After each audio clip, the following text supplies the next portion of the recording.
अब हमारा जो पाचन तंत्र था वो समाप्त हो चुका है। अब हम बात करते हैं श्वसन तंत्र की, रिस्पिरेटरी सिस्टम की हम बात करते हैं। सबसे पहले श्वसन की परिभाषा हमें आनी चाहिए और तंत्र की मैंने आपको बताई थी। तो ऐसे अंग जो सामूहिक रूप से श्वसन का काम करते हैं या श्वसन में काम आने वाले सभी अंगों को सम्मिलित या सामूहिक रूप से क्या कहा जाता है? श्वसन तंत्र कहा जाता है। अब हमें समझने की ज़रूरत है श्वसन को। श्वसन क्या होता है? देखिए, कई बार हम श्वसन की परिभाषा लिख देते हैं, सांस लेने की प्रक्रिया को श्वसन कहते हैं। ये गलत है। सांस लेने व छोड़ने की प्रक्रिया क्या कहलाती है? श्वसन कहलाती है। तो सांस लेने और छोड़ने की प्रक्रिया आपको लिखनी पड़ेगी।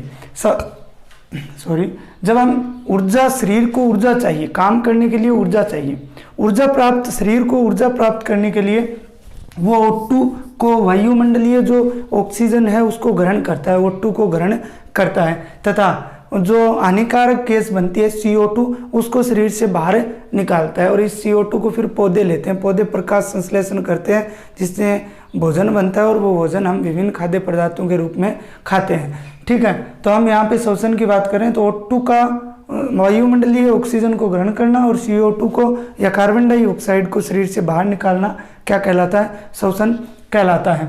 अब देखिए होता क्या है, या दूसरी तरह की परिभाषा देते हैं तो शरीर में जो भी ब्लड है या रक्त है वो क्या करता है? विभिन्न अंगों को ऑक्सीजन प्राप्त, वायुमंडल से ऑक्सीजन को ग्रहण करता है और विभिन्न अंगों को पहुंचाता है, तथा इसके फलस्वरूप जो कार्बन डाइऑक्साइड बनती है उसको अपने अंदर समाहित कर लेता है और बाद में उसको क्या कर देता है? शरीर से उत्सर्जित कर देता है, उसको शरीर से क्या कर देता है? बाहर निकाल देता है। तो ये मुख्य बात थी श्वसन की। इसके बाद देखिए 9th क्लास में भी आप पढ़ते आए हो इन बातों को। इसके बाद देखिए मानव श्वसन तंत्र, ह्यूमन रिस्पिरेटरी सिस्टम की हम लोग बात करेंगे कि मानव श्वसन तंत्र है वो क्या होता है। तो मानव श्वसन तंत्र, मानव के श्वसन में काम आने वाले सभी अंगों को सामूहिक रूप से क्या कहा जाता है? मानव श्वसन तंत्र कहा जाता है। मानव श्वसन तंत्र को 3 भागों में बांटा गया है। मुख्य कितने भागों में बांटा गया है? 3 भागों में बांटा गया है। पहला जो भाग है वो है ऊपरी श्वसन तंत्र। पहला कौन सा है? ऊपरी श्वसन तंत्र। दूसरा जो है वो है निचला श्वसन तंत्र। ऊपरी श्वसन तंत्र का मतलब जो हमारे यहाँ गर्दन तक जो भाग स्थित है उनको ऊपरी श्वसन तंत्र के अंदर हम बात करेंगे।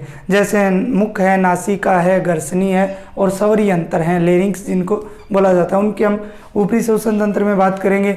उसके बाद में निचला श्वसन तंत्र मतलब गर्दन से नीचे वाला, ठीक है, डायफ्राम तक जो अंग है, फेफड़े हैं, ठीक है, जो घर्षणी है वो सब इसी के अंदर आएंगे। फेफड़े, कुपिकाएं जो हैं वो इसके अंदर आएंगे। इसके बाद हम बात करते हैं श्वसन मांसपेशियों की। श्वसन मांसपेशियां होती हैं जिनके माध्यम से ऑक्सीजन ग्रहण किया जाता है और CO2 को बाहर निकाला जाता है। तो इन तीनों की हम विस्तार से बात करेंगे। सबसे पहले हम बात करते हैं ऊपरी श्वसन तंत्र की। तंत्र हम 1 नंबर जो है बात कर रहे हैं श्वसन तंत्र के प्रकार की, जिसमें भागों में बांटा गया। इसमें मुख्य रूप से मुख, नासिका, घर्षणी व स्वरी यंत्र आते हैं। कौन आते हैं? मुख, नासिका, घर्षणी व स्वरी यंत्र इसमें जो है भाग लेते हैं। तो इनका हम विस्तार से वर्णन करेंगे। सबसे पहले हम बात करते हैं नासिका की।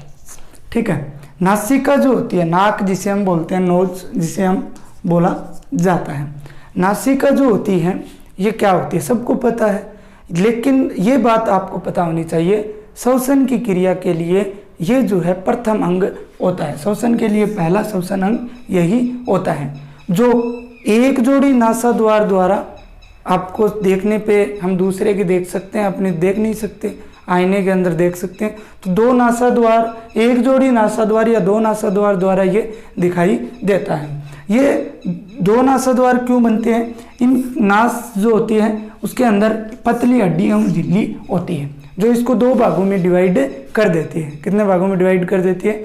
2 भागों में डिवाइड कर देती है। आगे नासिका के ये नासा द्वार हैं, ये नासा गुहा में खुलते हैं। किस में खुलते हैं? नासा गुहा में खुलते हैं।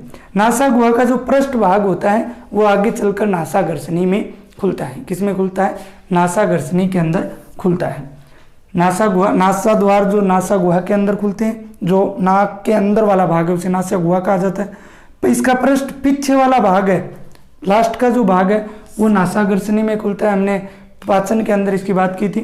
अब नासा गुहा के अंदर महीन बाल, झाड़नुमा, पक्षमाभ, श्लेष्मा पाया जाता है। वो क्या करता है, जब हम बाहर वायुमंडल की जो वातावरण की जो वायु होती है वो क्या होती है, शुद्ध नहीं होती है। उसके अंदर बहुत सारे वायु, धूल के कण, पराग कण, फफूंद व अन्य कीटाणु जो है वो होते हैं। तो उनको ये रोकते हैं, उनको ये नाक या नासिका के अंदर ही क्या कर लेते हैं, रोक लेते हैं, जिससे शुद्ध वायु जो है वो फेफड़ों के अंदर जाती है। इसलिए नासिका जो है वो शुद्ध वायु हमारे फेफड़ों तक पहुंचाती है, और जो अशुद्ध पदार्थ हैं वो नाक के अंदर ही रह जाते हैं, उनको हम समय अनुसार बाहर करते रहते हैं। इसलिए नाक की सफाई हमें रखनी चाहिए। ठीक है, ये तो हो गया नासिका। नासिका के बाद हम मुख की बात करते हैं, माउथ। देखिए मुख है, ये भी श्वसन के लिए काम आता है। मुख जो अंग है ये भी श्वसन के लिए काम आता है, लेकिन ये द्वितीयक अंग होता है। मेन जो पहला अंग होता है वो नासिका ही होता है। मुख भी बचपन में कई बार आप लोगों ने मुख, नाक बंद करके मुख से सांस लेने की कोशिश की होगी, तो वो मुख से भी हम श्वास ले सकते हैं, लेकिन पहला अंग है वो नासिका ही होता है। मुख से हम जो वायु ग्रहण करते हैं वो क्या है, अशुद्ध होती है, शुद्ध नहीं होती है, क्योंकि नासिका के अंदर तो क्या है, महीन बाल, झाड़नुमा, पक्षमाभ, श्लेष्मा होता है, लेकिन मुख के अंदर ऐसा कुछ नहीं होता, सीधा ही घर्षणी के माध्यम से आगे प्रवेश कर जाता है। तो अशुद्ध वायु मुख के द्वारा हम ग्रहण करते हैं। इसके बाद अगर हम बात करते हैं घर्षणी की, मैंने आपको पाचन में बताया था, देख लेना कि ये एक ऐसा फेर्निक्स एक ऐसा अंग है जो क्या करता है, फेर्निक्स एक ऐसा अंग है जो क्या करता है, पाचन तंत्र और श्वसन तंत्र दोनों में काम आता है। पाचन तंत्र और श्वसन दोनों में काम आता है। घर्षणी जो होती है ये पेश या चिमनी नुमा संरचना होती है, इसके बारे में आपको बता देता हूँ। घर्षणी जो इसके मुख्य 3 भाग होते हैं, नासा घर्षणी, मुख घर्षणी और कंठ घर्षणी। ठीक है, नासा घर्षणी नासा गुहा के पृष्ठ भाग से खुलती है। ठीक है, इसके अलावा मुख घर्षणी और कंठ घर्षणी। वायु जैसे ही नासिका के अंदर से प्रवेश करती है नासा घर्षणी में, उसके बाद में मुख घर्षणी में, मुख घर्षणी के बाद में कंठ घर्षणी से ये स्वर यंत्र में जाती है, जो भी ऊपर वाले श्वसन तंत्र का ही भाग है, इसके माध्यम से ये यहाँ जाती है। वहाँ पे आपको मैंने बताया था एक संरचना पाई जाती है, पल्ला पाया जाता है, घाटी ढक्कन या स्वर यंत्र जिसे घाटी ढक्कन या एपिग्लोटिस जिसे कहा जाता है, जिसके द्वारा ये सुनिश्चित किया जाता है कि वायु को किस में भेजा जाए, आगे जो श्वास नाल है या वायु नाल होती है उसके अंदर इसको भेजा जाए। इसके बाद हम बात करते हैं स्वर यंत्र। स्वर यंत्र को लेरिंग्स भी बोला जाता है, ये आपको ध्यान में रखना है। ये एक छोटी सी संरचना होती है जो कंठ घर्षणी और श्वास नली के मध्य स्थित होती है। कंठ घर्षणी व श्वास नली के मध्य स्थित होती है।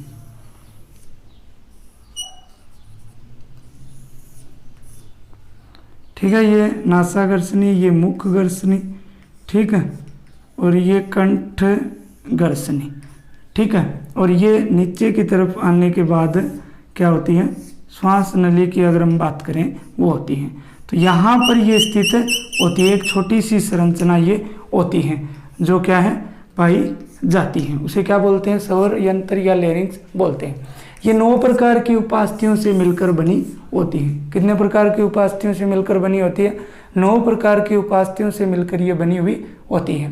ये भोजन जो है वो इसमें नहीं जाता है। क्यों नहीं जाता है, क्योंकि एपिग्लोटिस या घाटी ढक्कन जो होता है वो इसके आवरण की तरह कार्य करता है। एपिग्लोटिस या जो घाटी ढक्कन है वो इसके ऊपर जब भोजन करते हैं तो आवरण की तरह कार्य करता है, इसलिए इसमें भोजन नहीं जाता है। इसके अंदर स्वर रज्जु पाए जाते हैं। स्वर यंत्र के अंदर क्या पाए जाते हैं, स्वर रज्जु पाए जाते हैं, जो श्लेष्मा झिल्लियाँ होती हैं। जो क्या होती हैं, श्लेष्मा झिल्लियाँ होती हैं। कैसी झिल्लियाँ होती हैं, श्लेष्मा झिल्लियाँ होती हैं। ठीक है, और श्लेष्मा झिल्लियाँ स्वर रज्जु जो होते हैं, जैसी वायु अंदर जाती है और वायु के भाव से ये कंपकपी पैदा करते हैं। क्या पैदा करते हैं, कंपकपी पैदा करते हैं। और कंपकपी जैसे ही पैदा होगी तो उसके बाद में हम अलग अलग प्रकार की जो है वो ध्वनियाँ निकलती हैं। अलग अलग प्रकार की फिर क्या निकलती हैं, ध्वनियाँ जो हैं वो निकलती हैं।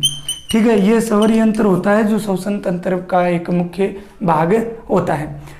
ये हमने ऊपर वाले श्वसन तंत्र की बात कर ली, नासिका, मुख, घर्षणी और स्वरियंत्र।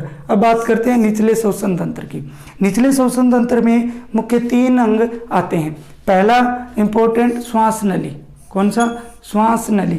दूसरा श्वसनी व श्वसनिका। श्वास नली में मुख्य 3 भाग हैं, श्वास नली, श्वसनी व श्वसनिका। और तीसरा मुख्य फेफड़े। 3 नंबर लंग्स क्या होते हैं? फेफड़े। तो इनकी हम बात करते हैं कि ये क्या होते हैं। श्वास नली क्या होती है, श्वसनी क्या होती है और श्वसनिका क्या होती है और फेफड़े क्या होते हैं। तो देखो श्वास नली को इम्पोर्टेंट भाग यही है श्वास नली, ठीक है। जैसे ही हमने बात की अभी अभी, जैसे ही